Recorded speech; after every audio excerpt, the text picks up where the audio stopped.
Okay, this is the sixth talk in the Foundations course number 2, Community and Family. And this is actually the last talk titled Christian Community and State of Life.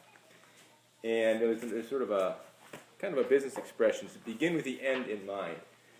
In some ways what we've done, the last couple talks, the one today and then the one way back in November, I guess we did, talked about the state of life of family life, marriage, and the state of life of singleness that Ben just mentioned. And what this talk really focuses on is kind of a broad brush of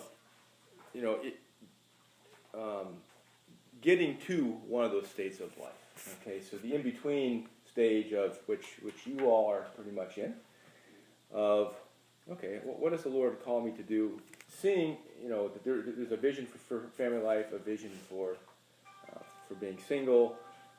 How do I go about discerning that for myself? And really, this is kind of a big, again, a broad brush view, because there's a whole other course of entering your state of life. Okay, so I don't intend to get into all the details of it. If you haven't had all your questions answered and all your,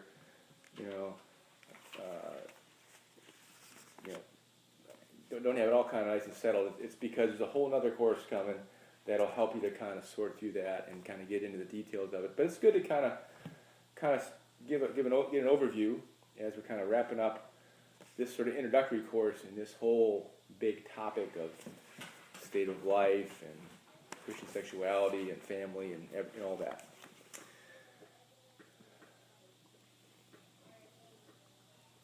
Okay. So, how do you move toward a state of life? Well, first observation that we should make is that, and I guess all these comments are aimed towards with UCO in mind, with Christian community in mind. Okay, so thinking about how to be the wisest we can in these areas, we need to take a different view than the world around us takes, a different approach than the world around us takes. It's probably pretty plain to just about everybody that the world's approach is seriously lacking in wisdom. Some find their way through that very well. Some end up in a shipwreck. And it's all over the board. And there's not a lot of wisdom that everybody sort of agrees on in the world on how to approach these areas. Often the world ends up taking a very passive kind of approach towards finding your state of life. It may be very active in pursuing its desires, but in terms of actually finding kind of an endpoint to what your calling is, often people don't really take a very active posture towards it. And you hear phrases like, well, I'm just going to wait till I fall in love. Or I think my folks said something like, like when I said, well, how do you know you find the right person? I think the answer I got was, well, we just sort of knew. We just sort of knew. And it sounds really great, but I think to myself, what do I do with that? Mm-hmm. I just sort of wait till it comes along and I'll just know? Isn't there something I ought to be kind of thinking about and praying about? And, and maybe just for me as a guy, it just didn't really sit well to say, okay, I guess I'll just sort of know. And I think there is a wiser approach than that.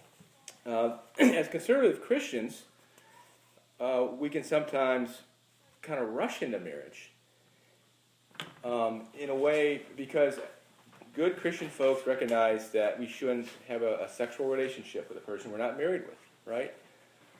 But what the form that can sometimes take is sort of a rush into marriage that's more guided by desire than is by a wise approach to the area. Sometimes as Christians, and maybe particularly charismatic Christians, another mistake we can make is we can kind of over-spiritualize the whole area of who it is that we're called to marry, or even pursuing the single state. But a lot of the comments I'll have really kind of focus more on the marriage state of life. And you can hear people say things like, God told us to get married. And how do you refute that? Somebody's convinced that God told them to get married. I had a friend this friend was not Christian. He was really kind of doubting, skeptical, and he and I were kind of talking things through in the Lord. And then his sister became a really committed Christian all of a sudden. It was sort of a conversion she had. And in a couple instances of this guy that she met, they concluded, and I think he brought up that, I think God wants us to get married. And within a matter of weeks, they were married. And he thought this was the craziest thing he'd ever heard. And I thought, you're right. That's not the way I'm looking to approach that area. Something doesn't quite sound, who am I to say, Well, in the matter of a couple of years, after a baby came along, things sort of hit the rocks with them, they got divorced. Well, what happened to God told us to get married? There's a super spiritualism, I think, that kind of got in that situation, and that they could have had a lot more wisdom in approaching that area.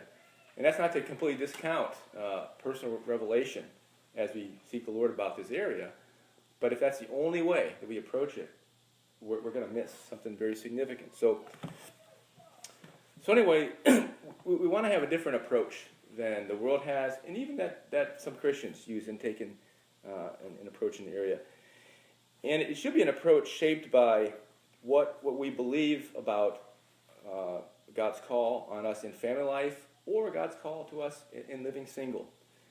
Again, kind of begin with the end in mind. If you think God's calling a wonderful family to result from my calling in life, it would be good to think about that as you're going along the process of seeking the Lord for the person that does that with you.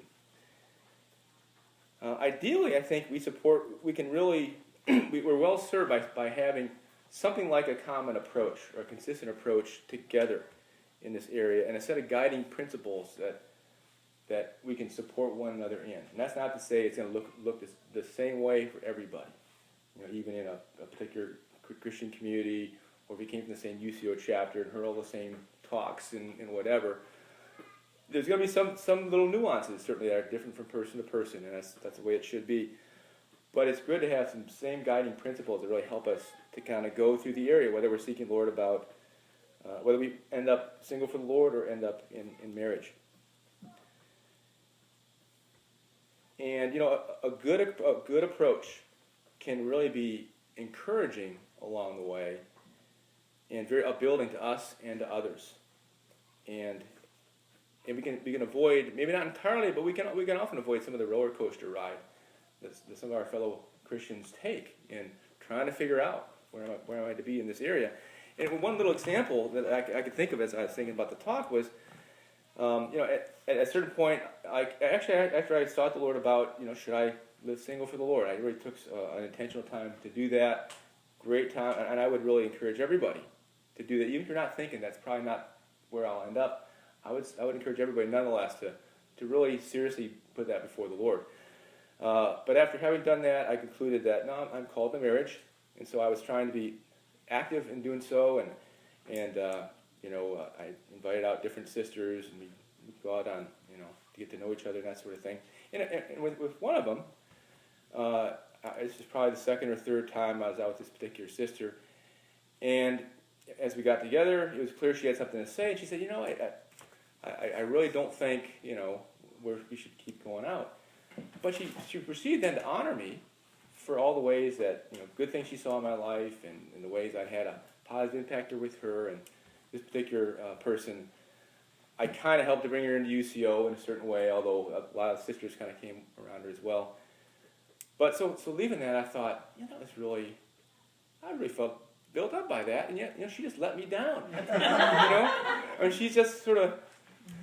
And that's not what I had in mind going into that date. But, I thought this is the way it's supposed to work. Not everybody, you don't always know, kind of going on the front end of it, how it's going to work out, who that person is. And yet, it shouldn't be something that's just basically frustrating and really disappointing. It can really be upbuilding even if it doesn't quite work out the way you think you might. Kitty was just talking about in the car ride over how she was very gracious about letting guys down. At least try to be. But that's the same thing. It's possible. It is possible. It is, and in the body of Christ, that's the ideal, right? And again, not that there won't be some angst in the process as well. Another real key thing, I think, is we do need the help of others in the process. It's really wise to lean on our good brothers and sisters who know us well and who've gone before us. You know, Proverbs 12:15 in your outline says, "The way of a fool is right in his own eyes." Isn't that true? We all think we've got the approach until it doesn't work. But a wise man listens to advice. And I think one of the things that really has helped me is even just in being able to share with somebody older and wiser in the Lord than I am, or a good brother, in my case, or a sister in some of your cases.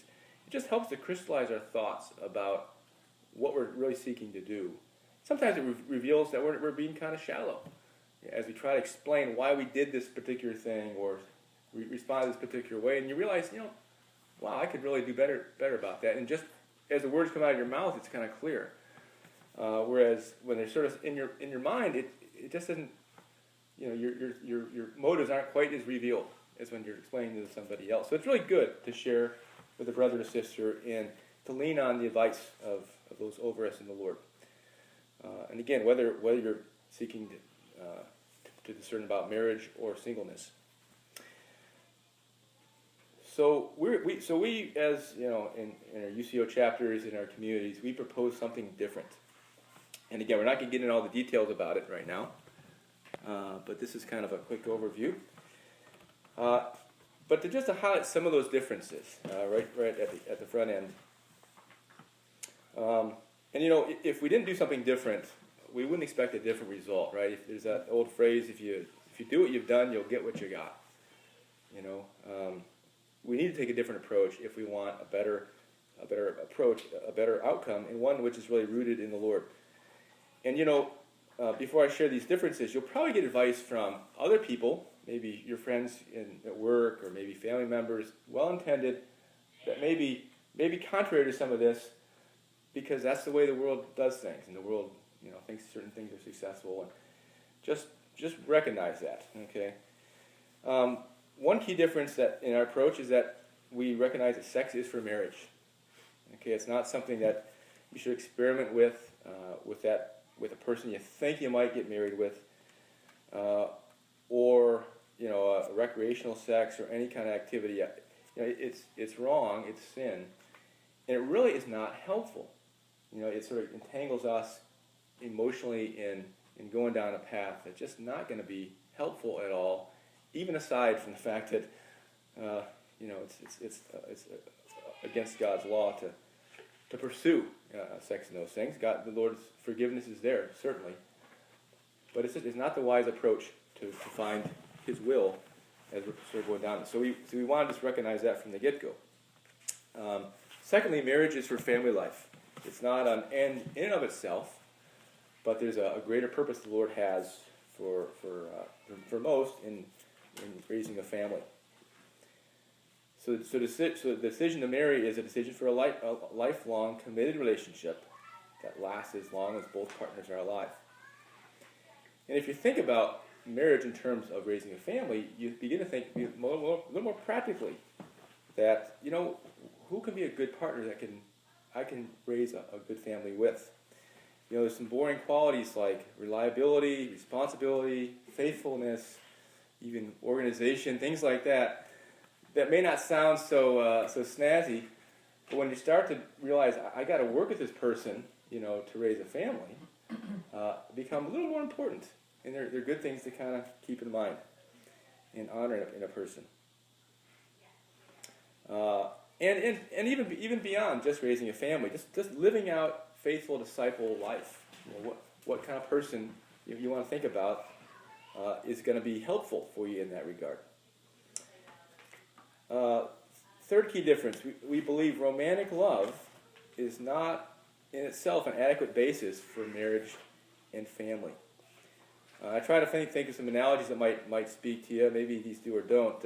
One I thought about is romantic love is a tool. It's not the project. Okay, if that one doesn't speak to you, how about this? It's the icing. It's not the cake. A cake is still a cake without the icing. But that icing really is great. It's a wonderful part of the cake. Okay, but it's not the whole end all. Okay. So anyway, romantic love is important. It's part of the overall process. But if it's the only thing that's telling us this is the one, then it's not an adequate basis or foundation for all that marriage is called to be. It's just too unstable. And, normally romantic love can grow, normally it grows only if the relationship is good. Okay, and I say grow, it doesn't mean it's not there to start with, but it can really grow and thrive if the relationship is good. If the relationship is not good, it's going to tend to erode.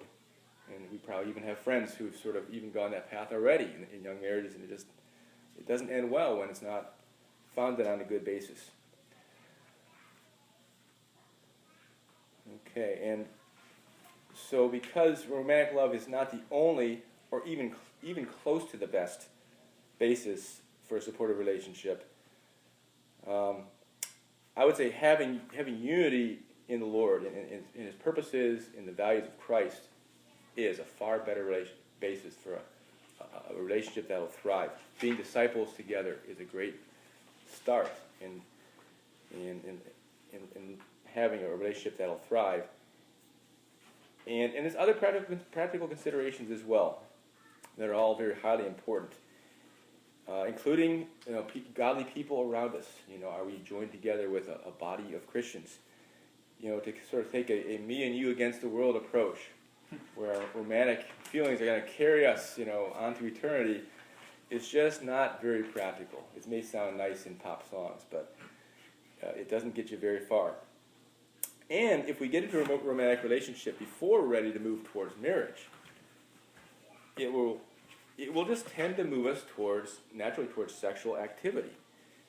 If we find ourselves with a member of the opposite sex and the music on and the lights are turned down, it just tends to go that way, and I think we know that. And really, that's the way it's designed to happen. Okay, but so it's up to us to recognize that we want to have the right kind of Christian commitments in place before we put ourselves in that place. And I think the feelings can even if they're not strongly in place before, they can really kick in at the right moment. Okay.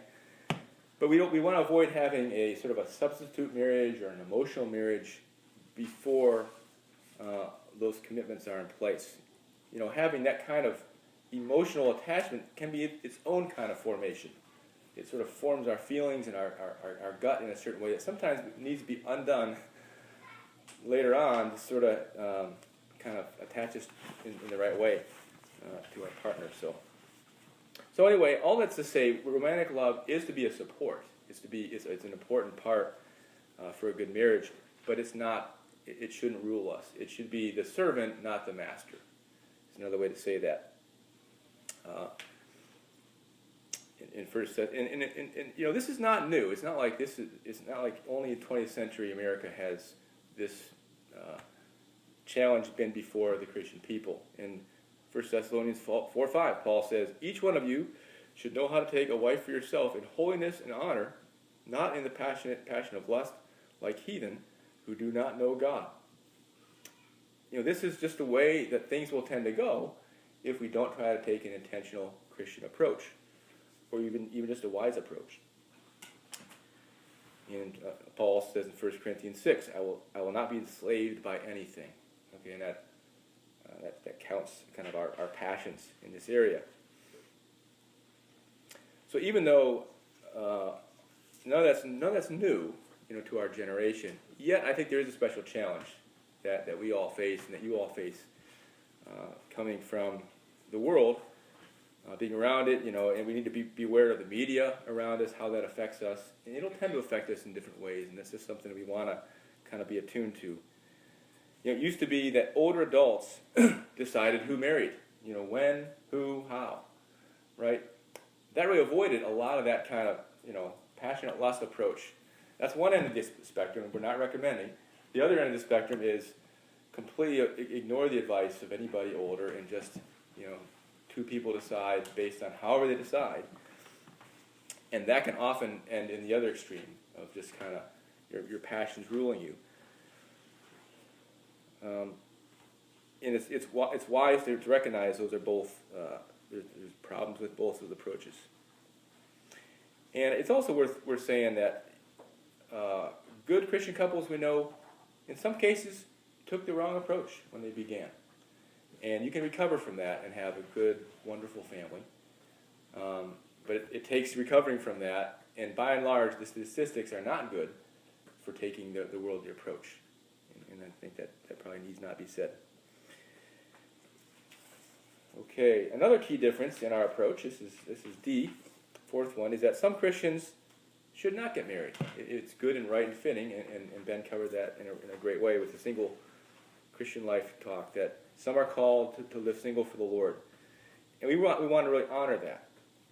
And again, I really want to encourage us to consider that, because I think it's really it's a very honorable state of life, and one that God can really use if that's His call to you. Okay, and the last key difference that I'll highlight is what I've kind of alluded to before, that sex, marriage, and the choice of a marriage partner should not be over-spiritualized or super-spiritualized. And when I say super-spiritual, I define that as being more spiritual than Jesus. And if we're more spiritual than Jesus, we're probably a little bit out there. Yeah. He was pretty human, too. He was both God and man, right? And he didn't tend to kind of get really carried away. I mean, he was very practical in a lot of ways. We don't want to lean too heavily on personal revelation. Again, it's not to say that the Lord doesn't show us some things about ourselves, about others, about our call. We want to pray into that. But it should also be consistent with good advice we're getting from other Christians. So if we're the only ones that if we're the only one that thinks I should marry, Sister Darla, and everybody else thinks it's a really bad idea for whatever reason it is, you want to start to question, what was it that I really discerned about that led me to this? Maybe I really ought to listen to some of the advice, or maybe I ought to slow down on this and just pray about it more, or that sort of thing. Because we tend to have blind spots, okay, and it's a very human thing that we don't see things about we're really good at seeing things in other people's lives that they don't see, right? But seeing things in your own life is something that most of us don't do well. And you want to have people that can speak into your life, a good brother, good sister, somebody over us in the Lord, who can recognize some of those things and have the platform to be able to speak and receive that well. Okay, and that's not to take personal initiative away from you, because these are decisions that ultimately you will make and you will bear the responsibility for. But it's wise to really take seriously the wisdom of others. Okay, so where were we here? And I would say, and it says it pretty clearly, normally the Lord does not tell anybody flat out whether to marry or whom to marry. You probably won't get a clear word from the Lord that says, you shall marry this person. And I think the Lord gives us some freedom in there, and as Ben alluded, it's probably a little over-spiritual to say, there's this one person in the universe, and I just got to find that person. Well, what if that person was in, Pakistan? And where does that fit with things? There's probably a variety of people that you can have a wonderful marriage with, and with the right set of circumstances. There's probably a whole bunch of people that would not work very well as well. So anyway, it's just good to kind of recognize some of those things, and the Lord will. I think we can have a lot of hope that the Lord will really help us in this area as well, and really bless us in the area. Okay. So let me mention just kind of briefly the last few sections of the talk. I don't think we need to go into great detail on. They really focus on kind of how we as UCO and as community think this process should kind of ideally progress.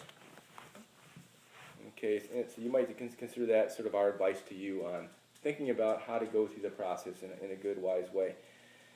And the first step would be, talks about before adulthood. That's sort of like maybe in the high school years. And these will be a little bit different depending on the person, depending on the circumstances. Do they go to college? Do they not go to college? That sort of thing. But in that time of life before college, it's a good time to learn how to live a single life well, not get any sexual activity, not be seeking to marry, just seeking to learn how to live a mature, godly, peaceful, single life well. To gain a positive vision for life, for what the Lord has for you, that having hope in the Lord. Not riding the roller coaster that often youth go through in pursuing relationships. I really encourage my kids to have situations like youth group, and have situations where guys and girls can interact without pairing off, without kind of pursuing a special relationship that can sort of have all the challenges that can often have. And it's a good time to grow in just basic human as well as spiritual maturity. Also learning what your options are for the future and kind of seeing what those options are without tying yourself to a person at that point. And as Ben kind of alluded to as well, not sort of thinking you're in a holding pattern, waiting until the Lord kind of finds a place for you, but really engaging the Lord, engaging service, engaging mission, engaging living as a Christian during that time, and really preparing you for later service and later fruitfulness in serving the Lord. So then after that time, and probably typically somewhere in the college age, basically where you guys are, is a time to start to begin thinking about what should my state of life be. Start thinking and praying into that area. We would recommend you do that after going through some formation, which is these talks, which is small groups that we do with you to help you work through how to live out Christian teaching. Okay, that we're presenting, and you might seem like this stuff should just be intuitive to you, especially if you grew up in a strong Christian family or a Christian environment. But it's really often not. It's not something you'll tend to think through if you don't sort of have it presented again and have somebody helping you through the process. So it's just good to kind of seek to be formed by the Lord's Word, seek to be formed by a Christian approach to the whole area, and make informed decisions, not just sort of make a gut feel decision. Okay, and obviously there's options of, first option is, do you get married or do you live single? That's the basic option that's presented. And it's good to not just rush into the marriage option, even though we recognize it's going to be the one that most people experience a call towards. And it's good and right that that's the case. But I would say don't rush into that unless you really, until you've really kind of presented yourself to the Lord the best way you can. And then if you decide you'll get your call as marriage, what kind of person are you to marry? And that can have a lot to do with what your sense of calling is. If you're called to be a part of a particular Christian community, well, then that's going to have a bearing on who it is that you think would be a good partner. And if they're able to kind of take on that sense of call, if that's the sense of call you have. Okay.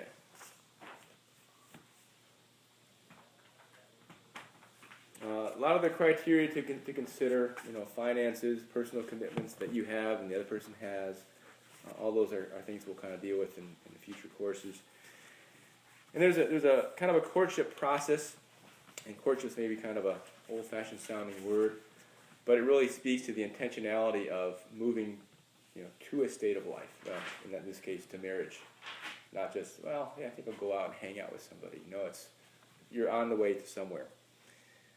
And you obviously want to make sure that you're ready for that process when it happens. And that's kind of how the formation program is sort of designed to help you to kind of prepare spiritually, really think it through, pray it through. Do you have your basic life decisions settled? Are you basically settled in the Lord and in who you are? Have you thought those things through to where what's sort of a non-negotiable for you that you're called to? And that involves what might be termed as purposeful dating, not just recreational dating, where you know, you're going out with people that really aren't intending to pursue marriage, but you want to approach it in a way that it's you're seeking to see, is this a person that I'm called to be with? Okay.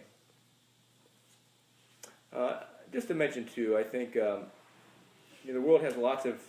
It can tend to be a roller coaster. There can be a lot of anxiety. It's not meant to be that way. We want to really approach the area with peace, with hope, knowing the Lord has what's best for us in the area at the right time. We can't force God's timetable. It's also not right to sort of put off the area unnecessarily. It's good to kind of let the Lord form us in a wise approach. Also, it's good to take, and I think I may have not mentioned this in a previous point, but I also recommend that people take time to serve the Lord. Maybe take a year or two off, like Ben, Stephanie, Katie have done, to serve the Lord. Consider doing that, and that itself is a real helpful way to really get yourself solid and settled in what God's call is for your life. That puts you in a great position, actually, to find the state of life you're called to, whether it would be single or whether it be marriage. A lot of maturity happens as we choose for the Lord in that way.